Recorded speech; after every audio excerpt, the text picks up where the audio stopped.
Hello friends, कैसे शिक्षा अध्ययन में आपका स्वागत है। आज हम कक्षा 10 5.3 का क्वेश्चन नंबर 11 करने वाले हैं। बहुत इंपॉर्टेंट क्वेश्चन है, ज़्यादातर एग्जाम में ये वाला क्वेश्चन आता ही है। इसको आप मोस्ट इंपॉर्टेंट टिक कर लीजिए। क्वेश्चन नंबर 11 में दिया हुआ है, यदि किसी एपी के प्रथम n पदों का योग 4n माइनस एन स्क्वायर है तो इसका प्रथम पद अर्थात S1 क्या होगा तथा प्रथम दो पदों का योग क्या होगा, यानी कि उसने पूछा S2 क्या होगा, दूसरा पद क्या होगा यानी कि A2 क्या होगा। इस प्रकार तीसरा पद निकालना, 10वां पद निकालना है और nवां पद निकालना है। मैं इस क्वेश्चन को इतना आसान कराऊंगा कि आपको एक बार नहीं समझ में आ जाएगा।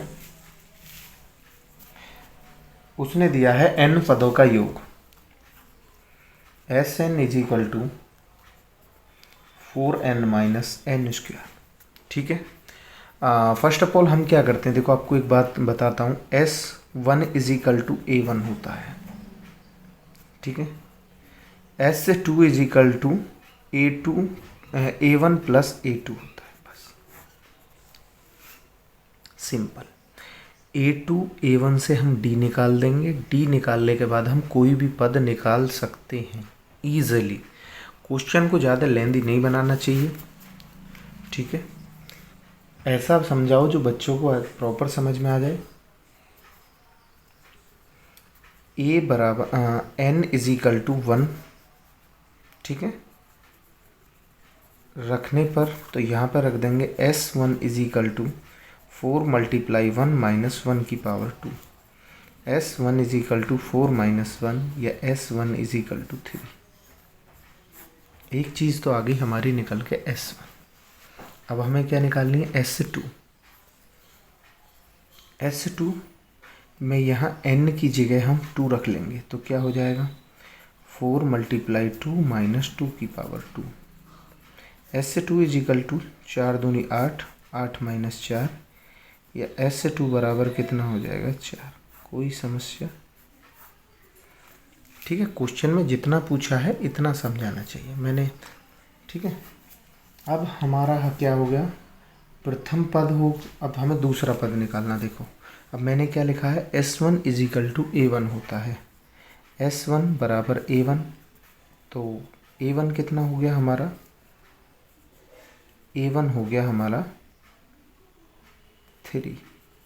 तो एक आंसर तो हमारा ये आ गया। नेक्स्ट उसने पूछा A2। A2 बराबर मैंने क्या, S2 हमारे पास है और हमें निकालना क्या है, A2। देखो तो अब हम क्या लिखेंगे, S2 बराबर A1 प्लस A2, ठीक है। S2 कितना हमारा 4, A1 कितना हमारा 3 प्लस A2। इसको उठा के इधर ले जाओ। A2 बराबर 1, सॉरी इसे उठा के इधर ले। A2 बराबर कितना हो गया हमारा 1। हमारे दो आंसर आ गए, A1 आ गया हमारा, A2 आ गया। ऊपर लिख लेते, A1 बराबर 1 3, A2 बराबर। अब हमें क्या निकालना है, D। D is equal to होता है A2 minus A1। D is equal to हो जाएगा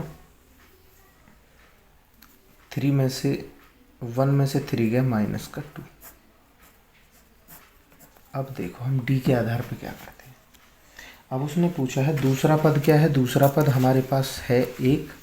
हमारे पास कुल मिला के सब आ गया। अब हमें क्या निकालना है, तीसरा पद। A3 इज इक्वल टू क्या होता है, A plus 2D।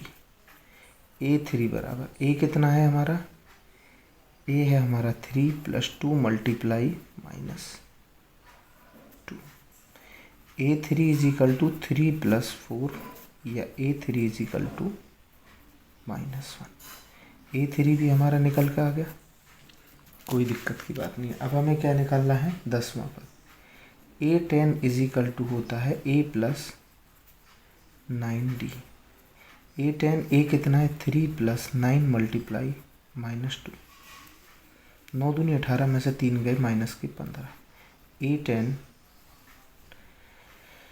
Is equal to minus 15। Next answer आ गया हमारा ये, ठीक है। हमें अगला क्या निकालना है, इसमें n व पद निकालना है। n इज इक्वल टू होता है हमारा a n is equal to a plus n minus one into D. A n is equal to a कितना हो गया हमारा 3 प्लस एन माइनस वन और डी कितना हमारा -2। A n is equal to 3 plus minus के 2n प्लस के 2, 3 और 2 कितने हो गए 5।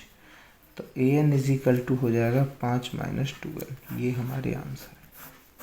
इतना आसान क्वेश्चन है, इसको इतना हार्डली बना रखा है। Question number 12।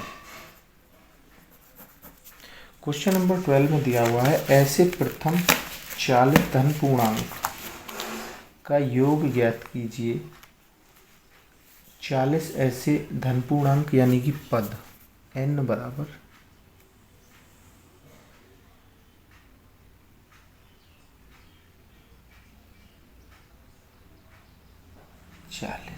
40 ऐसे पद निकालिए जो 6 के मल्टीपल हों। यानी कि प्रथम पद 6, दूसरा 12, 6 3 18, 6 चौक 24, लास्ट का पद आ जाएगा 240। समझ गए? अब हमें निकालना क्या है? निकालना है ऐसे 40 पद का योग निकालना है। देखो बहुत आसान है। मैंने आपको क्या बताया था, एस एन इजिकल टू होता है n/2 ब्रैकेट में a प्लस ए एन या ए एन प्लस 1 या a प्लस एल, कोई दिक्कत नहीं। एस एन बराबर कितना हो जाएगा हमारा, एस 40 बराबर 40/2 गुणा 240 और 6 246, 20 बार काट दो। एस 40 बराबर हो जाएगा 20 गुणा 246 इजिकल टू 4920। ठीक है। Question number 13। क्वेश्चन नंबर 13 में उसने क्या दिया है, 8 के प्रथम 18 गुणजों का योग ज्ञात कीजिए। 18 के a1 n is equal to 18, a1 is equal to 8 के प्रथम 15 गुणज, a1 बराबर कितना हो गया हमारा 8 और ए एन कितना होगा 15 × 8 = 120, ए एन इजिकल टू 120। ठीक है। और हमें क्या निकालना है, S n is equal to n/2 bracket में a प्लस ए एन। देखो सुनो, पहली संख्या 8 है a1, 15 संख्या निकालनी है, d बराबर 8 है तो 15 की 8 में डायरेक्ट उड़ा कर दो, 15 × 8 = 120। ठीक है, दिमाग लगाओ। एस एन इजिकल टू है S20 इजिकल टू 18 पद हैं, कितने पद हैं, 15/2 गुणा 128, 2 छक्का 12, 2 चौक 8। S20 इजिकल टू 15 गुणा 64, S20 इजिकल टू 960। ठीक है। Question number 14। क्वेश्चन नंबर 14 में क्या दिया है, 0 से 50 के बीच में, 0 से 50 के बीच की विषम संख्याओं का योग ज्ञात कीजिए। 0 से लेके 50 तक विषम संख्या। पहली विषम संख्या 1 आ गई, 3 आ गई, 5 आ गई, 7 आ गई और आखिरी विषम संख्या आ गई 49। a बराबर है 1, 3 में से 2 गया 1, d बराबर हो गया 2। ठीक है।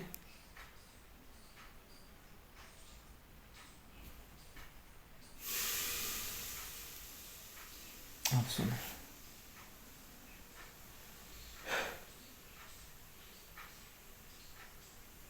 अब निकालेंगे हम a n is equal to a plus n minus 1 into D. A n is equal to a कितनी है 1 प्लस n माइनस 1, n कितने पद हमें पता ही नहीं है, पद कितने n माइनस 1, d कितना है 2। इसे ए एन इजिकल टू 49, भाई 49 भी तो बताया मैंने, लास्ट का पद 49 है। 49 में से 1 गया, कितना बचा -1/2 बराबर n-1, 48/2 यानी कि 24 बराबर n-1, n बराबर 25। पद कितने हो गए? 25। अब निकालना क्या है हमें? निकालना है योग। अभी मैंने आपको क्या बताया था? Sn = n/2 ब्रैकेट में a + an। Sn = n कितना? 25/2। a कितना है हमारा? 1 + an कितना? 49 और 1 50। Sn = 25 × 50/2, 25 बार। Sn = 625। ठीक है। क्वेश्चन नंबर हो गया हमारे 14। चलो क्वेश्चन नंबर करते हैं। Question number 15।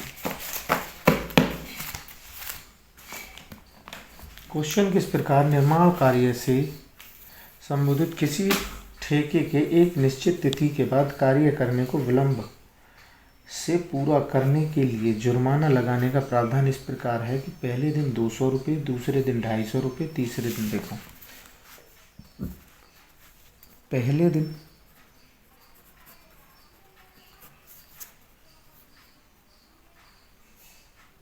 जुर्माना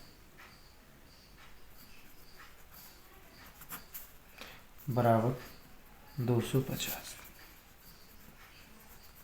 दूसरे दिन 200 रुपये, दूसरे दिन 250, तीसरे दिन 300। ए बराबर 200, A2 बराबर 250 और डी बराबर 250 - 200 या डी बराबर 50।